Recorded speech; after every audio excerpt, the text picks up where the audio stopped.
తెలంగాణ ప్రజలకు నమస్కారం. 3,000 కోట్లు స్కామ్ చేసి పారిపోయిన వ్యక్తిని కేవలం 2 కోట్ల రూపాయల డీల్ మాట్లాడుకొని వదిలేసిన ఎస్ఐ. దొంగ 3,000 కోట్లు తీసుకొని పారిపోయినోడు పెద్ద దొంగనా? ఆ పెద్ద దొంగ దగ్గరనే లంచం తీసుకొని అతన్ని తప్పించిన ఈ పోలీస్ పెద్ద దొంగనా? దయచేసి మీరే కామెంట్ చేయండి. టైటిల్ కూడా ఏం పెట్టాలో మీరు కామెంట్ చేయండి. ఎందుకంటే ఇది అంత విచిత్రమైన కేసు. ఇది తెలంగాణ జరుగుతున్నటువంటి విచిత్రమైన కేసు. రూపాయలు 3 కోట్ల ఆర్థిక నేరం చేసి నిందితుడిని 2 కోట్ల రూపాయలు తీసుకొని వదిలేసిన హైదరాబాద్ ఎస్ఐ ఇటీవల 3,000 కోట్ల రూపాయలు కొల్లగొట్టి ఆర్థిక నేరం చేసి బొంబాయికి పారిపోయిన నిందితుడు. ఈ నిందితుడిని పట్టుకునేందుకు ప్రత్యేకమైన టాస్క్ ఫోర్స్ బృందాన్ని ఏర్పాటు చేసిండు మన సజ్జనర్ సార్. ఇక సజ్జనర్ గారు అంటే ఈరోజు ఆయన ఏది స్ట్రిక్ట్ ఆఫీసర్ అని అందరూ ఒక పేరు ఉన్నది ఆయనకు.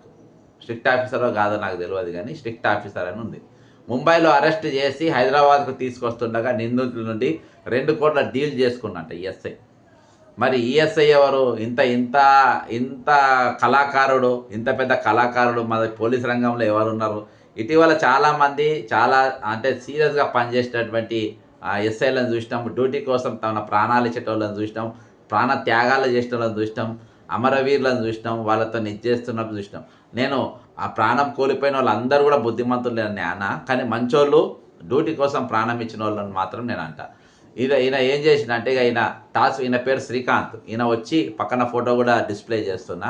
3,000 కోట్ల ఆర్థిక నేరం చేసిన పారిపోయిన వ్యక్తి నుండి 2 కోట్లు తీసుకొని ఈయన టాస్క్ ఫోర్స్ ఎస్ఐ శ్రీకాంత్ ఈయనను సస్పెండ్ చేసింది. ఇవాళ సిపి సజ్జనర్ గారు ఆదేశాలు జారీ చేసిండు.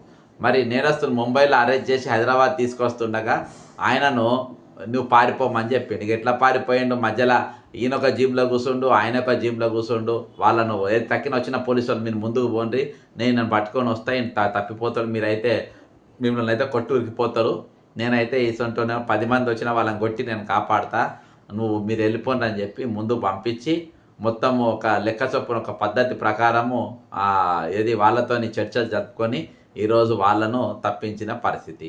ఇక ఈయన దగ్గర ఇతర వాళ్ళ వేరే వేరే వాహనం ఎక్కి ఇక ఈయన నిందితుతోని ఇంకో కార్లో కూర్చొని ఇక పోనీ అని చెప్పిండు. రెండు వాహనాల మధ్య దాదాపు 30 మీటర్ల దూరం పెట్టేలాగా మాస్టర్ ప్లాన్ వేసిండు. మామూలు అంటే అసలు దొంగ కంటే పెద్ద స్కెచ్ చేసిన దొంగను దోచుకోనికి అతిపెద్ద స్కెచ్ చేసిన దొంగ. 2 వ్యాన్ల మధ్యలో ఏం చేసిందంటే, ఇటు పోలీసు వాళ్ళు పోయే జీబ్లా ఈయన జీబు మధ్యలో ఒక 30 మీటర్ల స్పేస్ ఉండేటట్టుగా చూసుకున్నాడు. ఇక మార్యం మధ్యలో తోవల ఇక నిందితుతోని ఫోన్ చేసి, అంటే ఆయన నిందితుకు తప్పిన వాళ్ళ వేరే ఉంటారు కదా చుట్టపోల్లో వాళ్ళతో మాట్లాడుకొని 2 కోట్ల రూపాయలు క్యాష్ తీసుకురమ్మని చెప్పేసి ఎస్ఐ చెప్పిండు. చెప్పినాక ఇక ఎస్ఐ ఆయన డబ్బులు తీసుకొని వచ్చి ఆ పైసలు తీసుకున్నాడు. ఇక మధ్యలో బండి ఆపినట్టు చేసి ఇక నువ్వు పారిపో అని చెప్పేసి పారిపోయేటట్టు చేసిండు. పారిపోయిన దాని మీద ఏం చేసిండ్రు ఇక సజ్జనర్ గారు డిపార్ట్మెంట్ ఎంక్వైరీ చేసిండ్రు. డిపార్ట్మెంట్ ఎంక్వైరీ చేస్తే ఏం చేసిండ్రు వాళ్ళు, ఈరోజు ఆయనను సస్పెండ్ చేయడం జరిగింది.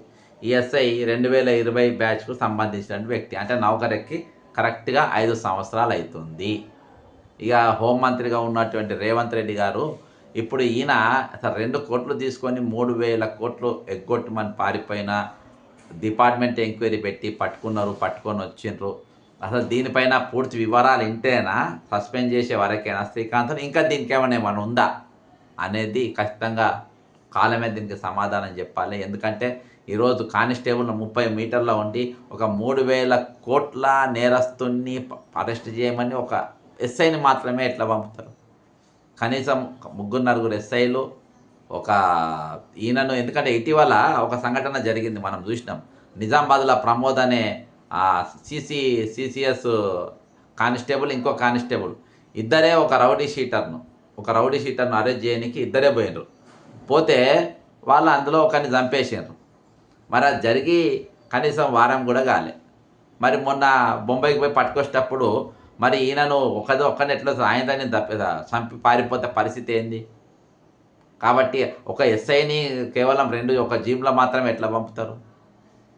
ఒక టీం అనేది కనీసం 2-3 అనే వాళ్ళకి ఇప్పుడు 3,000 కోట్లు ఆర్థిక నేరం చేసి పారిపోయినవన్నీ మళ్ళీ మీరు వదిలేస్తుంది. ఈరోజు ఎవరు దీనికి బాధ్యులు?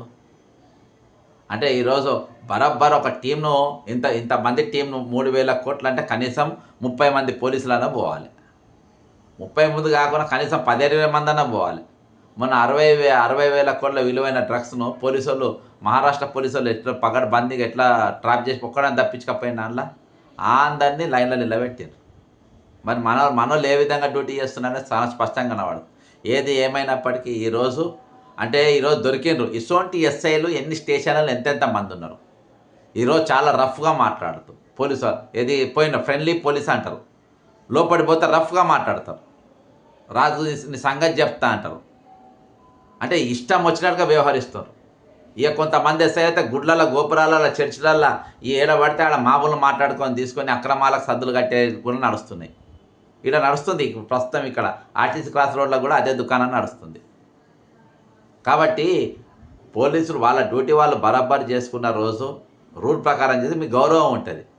ఇంత ఏజ్లో 5 ఏళ్ళ సర్వీస్లో ఒక కర్రగట్టిన దొంగను మీరు పారిపోయేటట్టు చేసిందనంటే ఇక ఇసొంటోని ఏ విధంగా ఇసొంటోళ్ళు ఎస్ఐగా అపాయింట్మెంట్ అవుతుండ్రు, ఏ రికార్డు చూసి వీళ్ళని తీసుకుంటుండ్రు.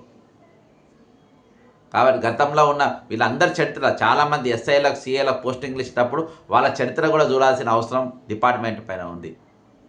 ఏదేమైనప్పటికీ ఈరోజు రాష్ట్రానికి కుదిపేసిన ఈ సంఘటనపై ఏ ఛానళ్ళలో కూడా పెద్ద చర్చ లేదు, కానీ ఇది వాస్తవం. జై తెలంగాణ, అమరవీరులకు జోహార్.